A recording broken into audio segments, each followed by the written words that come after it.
Hi viewers, I'm Ravichandra. Motor vehicle number ద్వారా అది ఎవరి పేరు మీద రిజిస్టర్ అయింది, ఎప్పుడు రిజిస్టర్ అయింది, ఎప్పుడు మ్యానుఫ్యాక్చర్ అయింది, మ్యానుఫ్యాక్చర్ ఇయర్, ఆ vehicle chaas number, engine number, ఇవన్నీ ఏ విధంగా ఫైండ్ చేయొచ్చు అనేది ఇప్పుడు తెలుసుకుందాం. దీనికోసం నేను aptransport.in అనే వెబ్సైట్ని ఓపెన్ చేశాను. aptransport.in అనే వెబ్సైట్లో రెండు ఆప్షన్స్ కనిపిస్తున్నాయి, ఆంధ్రప్రదేశ్, తెలంగాణ. రెండు రీజన్స్లో మీరు ఏ ప్రాంతం వారికి చెందినదైతే ఆ ప్రాంతం వెబ్సైట్లోకి వెళ్ళండి. రెండు కూడా ఒకే విధమైన డిజైన్ స్ట్రక్చర్ని పోలి ఉంటాయి. ప్రస్తుతం ఆంధ్రప్రదేశ్ వెబ్సైట్లో అక్కడ రిజిస్ట్రేషన్ నెంబర్ సెర్చ్ అనే ఆప్షన్ కనిపిస్తుంది మీకు. ఈ ఆప్షన్ క్లిక్ చేయండి.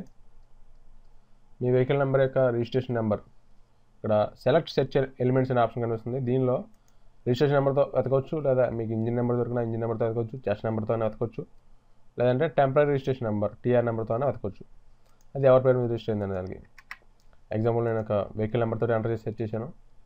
దీనిలో వాళ్ళ యొక్క registration number, owner name, vehicle class, manufacturing year, ఏ ఇయర్లో ఏ డేట్న మ్యానుఫ్యాక్చర్ అయింది, ఇంజిన్ నెంబర్, చెస్ నెంబర్, అదేవిధంగా వాళ్ళ యొక్క ఫ్యూయల్ టైప్, వెహికల్ కలర్, ఏ కలర్ వెహికల్, అదేవిధంగా ఏ మ్యానుఫ్యాక్చర్ కంపెనీ, ఇవన్నీ కూడా డీటెయిల్స్ అనేవి కంప్లీట్ స్టేటస్ అంతా ఇక్కడ రావడం జరిగింది. ఫ్రెండ్స్, మీకు కూడా నచ్చినట్లయితే ఫేస్బుక్, ట్విట్టర్, గూగుల్స్ ద్వారా సెర్చ్ చేయండి. మరిన్ని వీడియో అప్డేట్స్ కోసం మీరు youtube.com/thewebinside అనే ఛానల్ వీక్షించండి. మా అప్డేట్స్ అంటే మీరు మెయిల్లో పొందాలనుకుంటే సబ్స్క్రైబ్ చేసుకోండి. మీ యొక్క విలువైన అభిప్రాయాలు, సలహాలు, సందేహాలు, సూచనలు కామెంట్స్ రూపంలో తెలియజేయండి.